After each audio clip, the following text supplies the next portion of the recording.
Kita berjumpa lagi saudara-saudaraku yang terkasih. Kembali Anda bertemu dengan saya, Pastor Igo Welerbun MSC, dalam Kisah Para Orang Kudus Setiap Hari. Tanggal 14 Agustus, Santo Maximilian Kolbe martir. Maximilian Kolbe lahir di Śląska Wola, dekat Lodz, Polandia pada tanggal 7 Januari tahun 1894. Ia kemudian dipermandikan dengan nama Raymond. Setelah dewasa, ia masuk biara Fransiskan dan mengambil nama Maximilianus.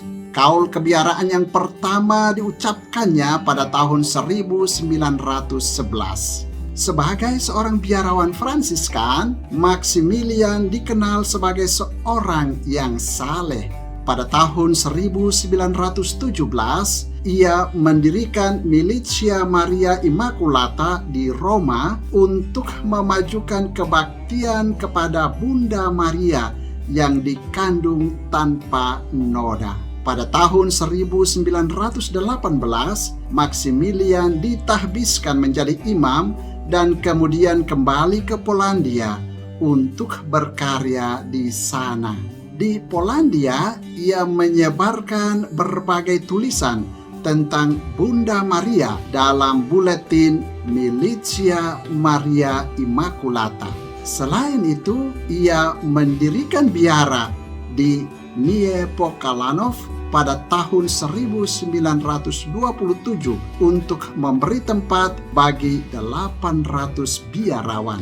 Biara yang sama didirikannya di Jepang dan India. Di kemudian hari, ia menjadi superiornya sendiri. Itulah sekilas kebesaran dan karya Maximilian. Tuhan mencobai Maximilian yang saleh dan setia ini melebihi orang-orang lain. Kiranya benar juga bahwa semakin kuat dan besar iman seseorang, semakin berat juga cobaan yang harus dialami demi memurnikan iman dan mempertinggi kesuciannya. Pada tahun 1939,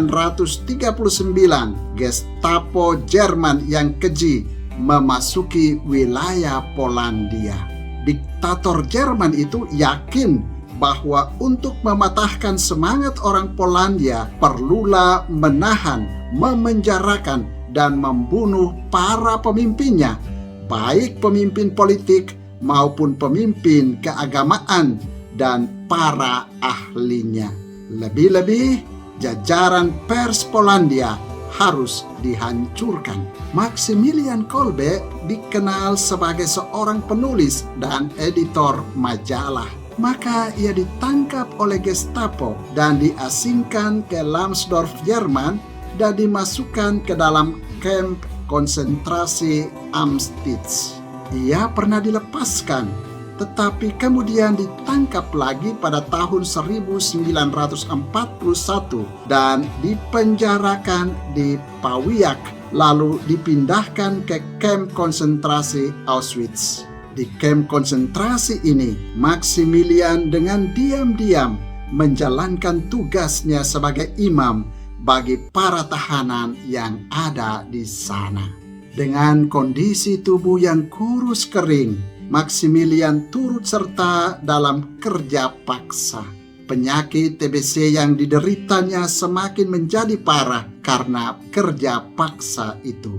Pada suatu hari, seorang sersan bernama Gajowniczek dijatuhi hukuman mati.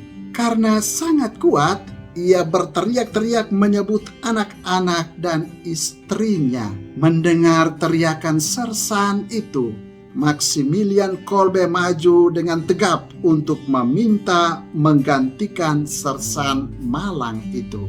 Daripada sersan yang beranak istri ini mati, lebih baiklah saya yang mati, karena toh saya tidak beranak istri, kata Maximilian.